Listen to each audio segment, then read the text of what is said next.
ഇന്ന് നമ്മൾ പഠിക്കാൻ പോകുന്നത് 2 ഇഡിയംസ് ആണ്.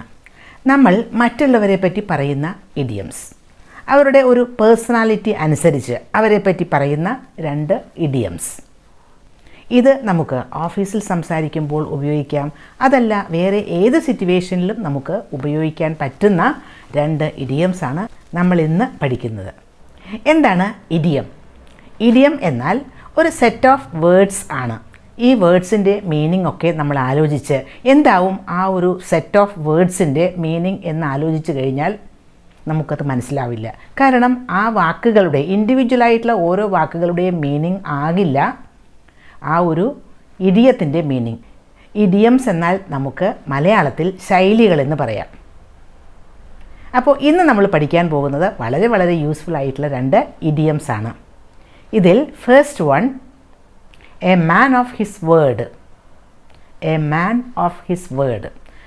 ഇതുപോലെ തന്നെ നമുക്ക് A woman of her word എന്നും പറയാം. അപ്പോൾ എന്താണ് a man of his word എന്ന് പറയുന്നത്? ഇപ്പോൾ നമ്മളോട് ഒരാൾ പറയുകയാണ്, I really like John, he's a man of his word. ഞാൻ ജോണിനെ വല്ലാതെ ഇഷ്ടപ്പെടുന്നു, അദ്ദേഹം he's a man of his word എന്ന് പറഞ്ഞാൽ നമുക്ക് അയാളെ ട്രസ്റ്റ് ചെയ്യാം, വിശ്വസിക്കാം. എന്തെങ്കിലും ഒരു കാര്യം അയാൾ ചെയ്യും എന്ന് പറഞ്ഞാൽ അത് ചെയ്യും. അയാളുടെ വാക്കിന് വളരെയധികം വിലയുണ്ട്. പറഞ്ഞു കഴിഞ്ഞാൽ ആ വാക്ക് തന്നെയാണ്. അയാൾ പറയുന്ന വാക്ക് തന്നെയാണെന്ന് പറയില്ലേ, അത് തന്നെ. അപ്പോൾ അയാളുടെ വാക്ക് പറഞ്ഞ കാര്യം മാറ്റില്ല, നമുക്ക് എന്തും വിശ്വസിച്ച് ചെയ്യാം. അതുപോലെ തന്നെ പറയുന്ന ഒരു ഇഡിയം ആണ് A woman of her word. അപ്പോൾ അത് സ്ത്രീകളെ സംബന്ധിച്ചാണെങ്കിൽ നമുക്ക് അങ്ങനെ ഉപയോഗിക്കാം. I like her, she is A woman of her word. We can trust her എന്നാണ് അതിൻ്റെ മീനിങ്. ട്രസ്റ്റ് ചെയ്യാം, വിശ്വസിക്കാം. അടുത്ത ഒരു ഇഡിയം ആണ് a big fish in a small pond.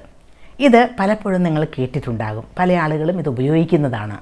A big fish in a small pond. ഇതും ഒരാളെപ്പറ്റി പറയുന്നത് തന്നെയാണ്, പേഴ്സണാലിറ്റി ഇഡിയം തന്നെയാണ് ഇതും. ഫിഷ് എന്ന് പറഞ്ഞാൽ എന്താണെന്ന് നമുക്കറിയാം, പോണ്ട് എന്ന് പറഞ്ഞാലും അറിയാം, കുളം. ഒരു ചെറിയ ഏരിയ ഓഫ് വാട്ടർ ആണത്, അല്ലേ? ലേക്ക് എന്നൊക്കെ പറഞ്ഞാൽ അത് കുറച്ചുകൂടി ഒരു ബിഗർ വാട്ടർ ബോഡിയാണ്. പക്ഷേ അതുപോലെ ഓഷ്യൻ, റിവർ എന്നൊക്കെ പറയുന്നത്. പക്ഷേ പോണ്ട് എന്ന് പറഞ്ഞാൽ വളരെ ചെറിയ ഒരു സ്മോൾ ഏരിയ മാത്രമേ വാട്ടർ ഉണ്ടാവൂ, ഇല്ലേ? കുളം. അപ്പോൾ big fish in a small pond എന്ന് പറഞ്ഞാൽ അതിൻ്റെ മീനിങ് എന്താ? ഒരാൾ വളരെ വളരെ ഇമ്പോർട്ടൻ്റ് ആണ്, വളരെ ഇൻഫ്ലുവൻഷ്യലാണ്, ഒരുപാട് സ്വാധീനമുള്ള ആളാണ്. അവിടെ ഉള്ളവർക്കൊക്കെ അയാളെ വളരെ ഇഷ്ടമാണ്. അയാൾ വളരെ പ്രധാനപ്പെട്ടതാണ് എല്ലാവർക്കും എന്നറിയാം. പക്ഷേ അത് ഒരു ചെറിയ ലിമിറ്റഡ് ആയിട്ടുള്ള ഒരു ഏരിയയിൽ മാത്രമാണ്, ഒരു വലിയ സ്പേസിലൊന്നുമല്ല. ചിലപ്പോൾ അതൊരു ചെറിയ ഒരു ടൗൺ ആയിരിക്കാം, ഒരു ചെറിയ ഒരു ഗ്രാമപ്രദേശമായിരിക്കാം. അപ്പോൾ ആ ഒരു ഏരിയയിൽ ഹീസ് എ ബിഗ് ഫിഷ് എന്ന് പറഞ്ഞാൽ ആൾ വളരെ ഇമ്പോർട്ടൻ്റ് ആയിട്ടുള്ള ഒരാളാണ്. അത്തരത്തിലുള്ള ആളുകൾ വേറെയില്ല. ഇപ്പോൾ നമ്മൾ പലപ്പോഴും ചില ആളുകളെ പറ്റി പറയുമ്പോൾ, oh she's a very good actress എന്ന് പറയും. ആക്ട്രസ്, നടിയാണ്, നന്നായിട്ട് അഭിനയിക്കും, വളരെ ടാലൻ്റ് ഉള്ള ഒരു നടിയാണ് അവർ. പക്ഷേ അവർ താമസിക്കുന്നത് ഒരു ചെറിയ ടൗണിലാണ്. ആ ടൗണിൽ അവർ വളരെ ഇമ്പോർട്ടൻ്റ് ആണ്, അവർ വളരെ ഫേമസ് ആണ്, എല്ലാവർക്കും അവരെ അറിയാം, അവർ വളരെ ടാലൻറ്റഡ് ആണ്. പക്ഷേ അവിടെ ഏറ്റവും മെയിനായിട്ടുള്ള ഒരാൾ അവരാണ്, വേറെ ആളുകളൊന്നും അത്തരത്തിലുള്ള ആളുകളില്ല. അപ്പോൾ she's a big fish in a small pond. ആ ചെറിയ ഒരു ഏരിയ എന്നാണ് ആ സ്മോൾ പോണ്ട് എന്നതുകൊണ്ട് ഉദ്ദേശിക്കുന്നത്. പക്ഷേ അത്രയ്ക്ക് ഇമ്പോർട്ടൻ്റ് ആണ്, എല്ലാവർക്കും അറിയാം, വളരെ ഷീസ് ഫാൻറ്റാസ്റ്റിക് എന്ന് പറയാം. പക്ഷേ അത് ഒരു ചെറിയ സ്ഥലത്ത് മാത്രമാണ്. ഇനി അവർ വേറെ ഒരു വലിയ ടൗണിലേക്ക് മാറുന്നു എന്നിരിക്കട്ടെ.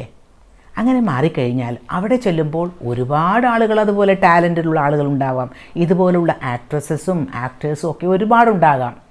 അപ്പോൾ അവിടെ ചെല്ലുമ്പോൾ അവിടെ she becomes a small fish in a big pond. ഒരു വലിയ സ്ഥലത്തായപ്പോൾ അവിടെ she is not the main person. അവിടെ ഏറ്റവും മെയിനായിട്ടുള്ള ഒരാളല്ല അവിടെ. She is one of the main actors ആണ്.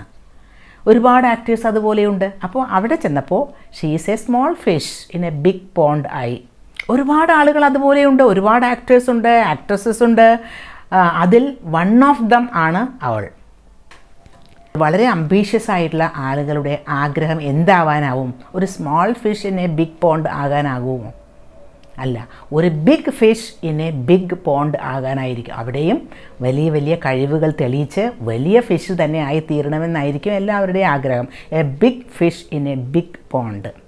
അപ്പോൾ ഇത്തരത്തിൽ ഒരു 3 എക്സ്പ്രഷൻസ് നമുക്ക് പറയാം. A small fish in a big pond, a big fish in a small pond, a big fish in a big pond.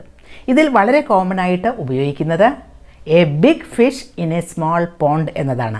ഒരു ചെറിയ ലിമിറ്റഡ് ഏരിയയിൽ വളരെ ഇൻഫ്ലുവൻഷ്യൽ ആയിട്ടുള്ള ഒരാൾ, വളരെ ഇമ്പോർട്ടൻ്റ് ആയിട്ടുള്ള ഒരാൾ എന്ന് പറയുമ്പോൾ അത് തീർച്ചയായിട്ടും ഒരു കോംപ്ലിമെൻറ്റ് തന്നെയാണ്. Oh, she is a big fish in a small pond.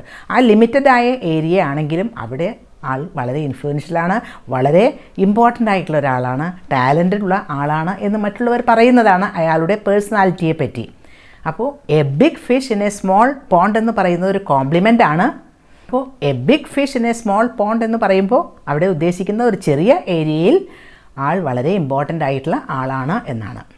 ഇന്ന് നമ്മൾ 2 ഇഡിയംസ് പഠിച്ചു. വളരെ യൂസ്ഫുൾ ആയിട്ടുള്ള ഇഡിയംസ് ആണ്, നമുക്ക് നമ്മുടെ സംസാരത്തിലൊക്കെ ഉൾപ്പെടുത്താൻ പറ്റിയതാണ്. പിന്നെ ഇഡിയംസ് പഠിക്കുമ്പോൾ ആദ്യം നമ്മൾ അതിൻ്റെ മീനിങ് എന്താണ് എന്ന് മനസ്സിലാക്കുക. പിന്നെ അതെങ്ങനെയാണ് ഉപയോഗിക്കേണ്ടത്, ഏത് സന്ദർഭത്തിലാണ് ഉപയോഗിക്കേണ്ടതെന്ന് മനസ്സിലാക്കുക.